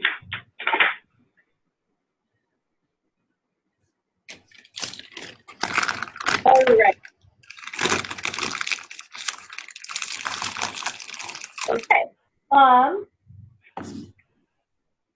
right. Well, we're gonna shift gears a little bit and talking about blood sugar, and shift to a couple other things that are kind of basic issues around with diabetes. And so one of the things that that people with diabetes need to be really careful about. Remember, we talked about how you can have damage to different parts of your body if you're not getting oxygen there, if your blood sugar is too high on a regular basis, is you can start to have damage to your feet. And you can start to have damage to your nerves, which can cause problems with your feet. So has anyone here ever experienced neuropathy? Anyone know what that is? What is that? So neuropathy refers to damage to your nerves that causes kind of numbness or tingling. You often experience it first in your fingers. Yeah. And so that can be a symptom of diabetes, is when you start to have a lot of numbness or tingling. And it's an early sign that you might be having problems with your limbs. And it's often noticed first in your feet. So people with diabetes need to be really careful with their feet when being physically active, because the nerve damage can cause loss of feeling in your feet. And what happens if you can't feel your feet? You can't walk. It's hard to walk. Hard to walk. You can get wounds on your feet that can become infected. Right, and because you can't feel them, you don't know that they're starting, that those wounds are starting. You know, you might, you know, anyone ever stub their toe? Yeah, Sure. and look down and your toe is bleeding, right? Well, what if you didn't feel pain when you stubbed your toe? That'd be a problem. What might happen? Well, the injury will get worse. I mean, because you won't treat it. Yeah, my mother had both of her legs amputated because of her feet issues. Yeah, Because of diabetes. my grandfather and great-grandfather had the same exact problem. Both of them died with no legs. Yeah, and so my dad and all my uncles are trying to be extra careful. And diabetes can also cause your skin to be really dry, and that can cause the skin on your feet to peel or crack. And then when you combine that with nerve damage in your feet, you may not feel those cracks, sores, blisters until the skin has become infected. And so for people with diabetes, there's often a poor supply of blood to the feet, or really it's the oxygen that aren't getting to your feet. And that can make your injuries slow to heal. So it's sort of a perfect storm. You're more likely to get injured, but you can't feel the injuries. But there's a lot you can do to help prevent injuries to your feet, or to notice when they happen and take care of yourself to treat them sooner. So certainly controlling your blood sugar, and doing things that keep your circulation moving in your body are good for protecting your feet. So what are some other things that that affect our circulation? Other things you do that affect your circulation? Exercise. Exercise. Yeah. So not enough exercise can reduce your circulation. What are some other things? Getting cold. Uh-huh.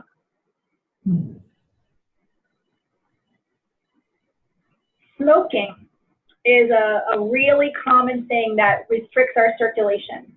So smoking can, of course, we all know this is not a surprise or news to anyone that smoking is not good for you. But particularly when you have diabetes, smoking makes all the problems with circulation even worse.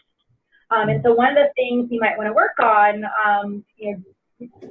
when you have diabetes is quitting smoking, because it can certainly make it harder to keep yourself healthy.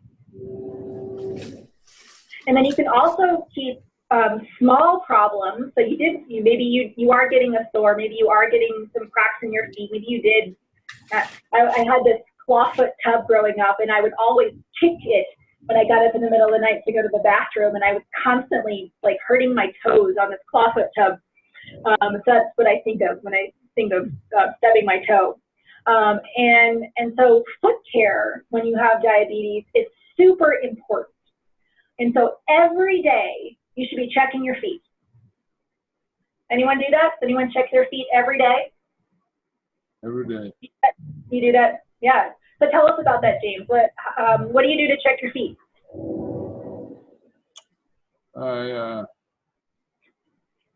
Well, first thing I do is wash them. And then just, check over to see any plaster or anything like that. Walk around. You have in the background. What's that? There was a train in the background. Yeah, sorry, that's me. All right, sorry, James. Go tell us about checking your.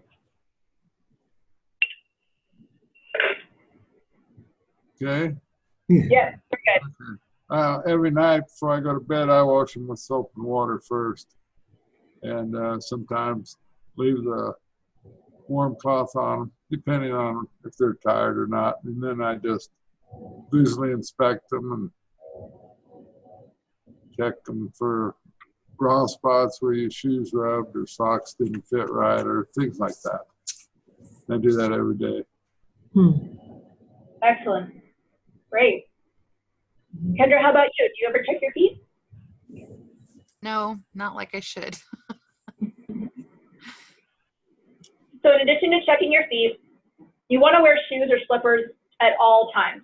And why might that be? To protect your feet. Maybe a little known tip is you want to shop for shoes in the afternoon or evening when your feet are a bit swollen. And why might we do that?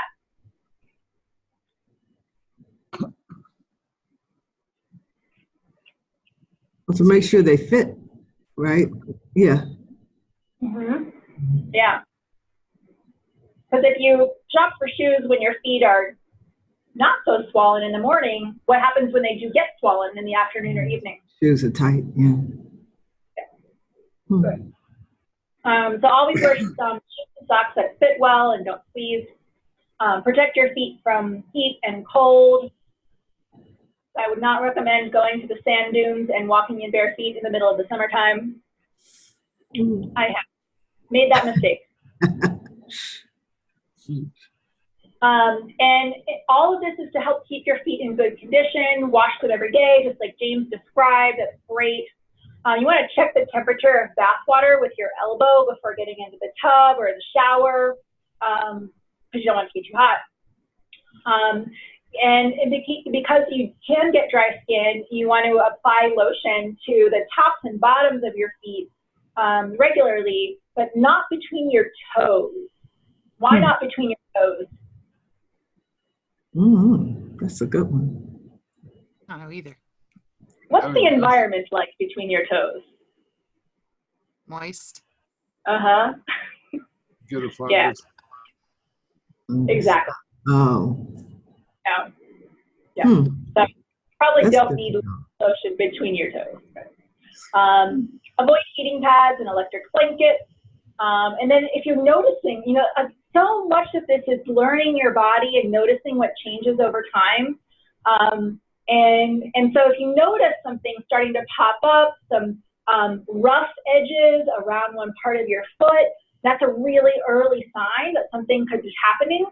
And the sooner you notice, something's not quite right there, something's different, you want to talk to your doctor or change your shoes. You see what you can do to kind of mitigate that problem. But you definitely want you to talk to your doctor, and they should be checking your feet regularly. So if it's been a while, when you go in for a checkup and they're not checking your feet, you might want to speak up for yourself and say, oh, hey, did you want to check my feet? They should be doing this, but sometimes it gets forgotten. You said every 3 months, 6 months, a year. How often? That's a good question. I don't know the answer to that, what the guidelines are. I think it's every time you go in, but honestly, I can't recall. It might be once a year. That's what mine checks mine once a year, and then she got a little brush, and she, rubs on the feet to see if you can feel it. As long as you can feel it, I guess you're all right. Yeah, but do they look for calluses and rough edges and cracks? Yeah, she handles my feet. Yeah, so good. She's right down there. Very good. Okay. So when you check your feet, and this is a great thing for the peer mentor to actually demonstrate everyone in the room. And so people are sometimes a little bit squeamish about volunteering. And so you might just ask the peer mentor, so, Blanche, would you help us demonstrate checking your feet? And so this is something you want to communicate with the health educator in advance to say, oh, did you want me to demonstrate this? Because then you want to, maybe wear your nice socks. Right, yeah. Yeah, that wouldn't be me. So number one, take off your shoes and socks. And then you want to look at your socks for any blood stains. I have this problem when I go hiking that I'll take them off and I'll see my heels often bleed and like, oh gosh, I didn't even notice that was happening. You want to feel your feet for calluses, feel all over them for rough areas. You want to look for any scratches or changes in color. Like if there's an area that's starting to turn red or brown or really white for some reason, you want to look at that. You want to feel your feet for temperature changes. So a hot area might indicate where a sore is starting to build up. Check between your toes for tears or fungus. And then kind of press on all the parts of your foot to see if there's any areas that are painful. And remember, if you're experiencing neuropathy, you might have to press a little harder than usual to see if there's pain. Okay. So any questions about foot care? So if you, I think this gets covered in the first session, but a couple of things to bear in mind is that when you have diabetes, you should, and especially if you start getting really thick toenails, you want to have your toenails clipped by a podiatrist or by a doctor rather than do it yourself. And why might that be? To keep from getting ingrown toenails or that kind of thing? Yeah, well, and if you make a mistake, if you accidentally cut yourself. Yeah. Yeah. So there are people that, especially when you have diabetes and you start getting a lot of calluses and you start getting really thick nails, having a professional trim your nails for you can be really important. Another thing, unfortunately, that you need to be really careful about when you have diabetes is getting pedicures. And so, professional pedicures are really nice for reducing stress, but what can happen? What can be horror stories in getting pedicures? Infections?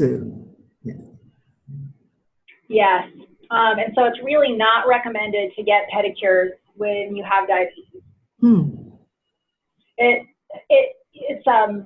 If you have any open sores, you definitely want to avoid any sort of public pedicure situation. You definitely don't want them cutting your nails.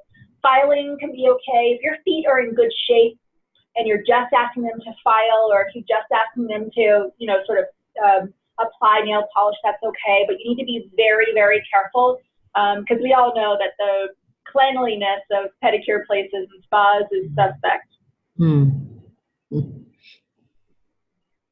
Okay.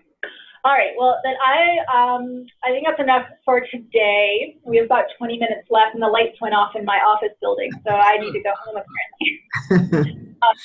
So I'm going to go back to our agenda here and just talk about what we're going to do next time. I am going to send you all this instructor's manual. I'm going to send around an email tonight with the instructor's manual. Then you get a chance to read through it, and we can spend a little bit of time, again, next time talking through some of the content if you have specific questions or if you want to better understand one particular section would be great. But then next time we're gonna really get into the question of what's the diabetes peer support role and what does that look like.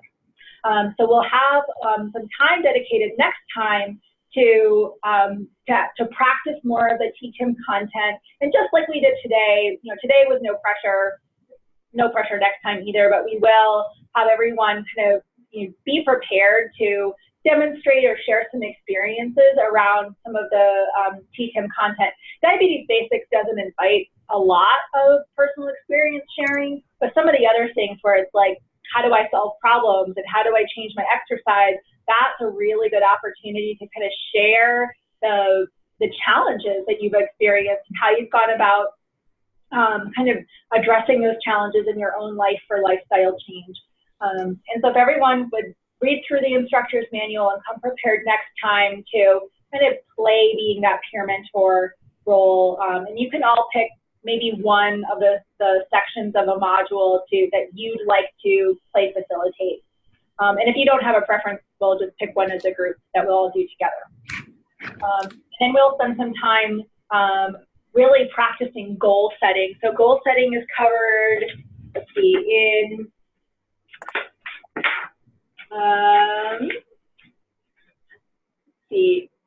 oh, it's actually at the end of Diabetes Basics that goal setting is introduced. So we'll spend a bunch of time talking about SMART goals and practicing help each other with goal setting in a really supportive, non-directive way. Right, okay. So for next time, just read through the instructor's manual and see if there's a section that you would like to role play being a group, a peer mentor for, and then we'll practice goal setting. So if everyone wants to come, having thought about what your health goals might be, what you might want to work on in managing your own diabetes, that just makes it more fun to have something that's really personally relevant. But any questions or concerns so far? Anything you want to make sure that we cover in more detail next time? This isn't a question, but unfortunately, I had a meeting that came up that I have to do for work, but I can be here for the first hour, Okay. from 4:30 to 5:30, but then I'm going to have to leave. Okay. We will miss you. But glad you can join for the first hour. That will be great. And we'll record it and make it available for you. Okay. That's great. Anything else?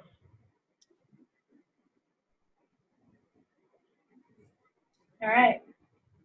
All right, well, I'm going to send you this email with the instructor's manual so you can read through it when you get a moment. And let me know if anything else, any other questions come up. I'm always here to answer what I can. Thanks, Stephanie. All right. All right. Well, thank you all. Have a wonderful evening, and I'll see you on Wednesday. All right. See you then. Thank you. Nice meeting you all. Yeah. Thank you guys. Bye.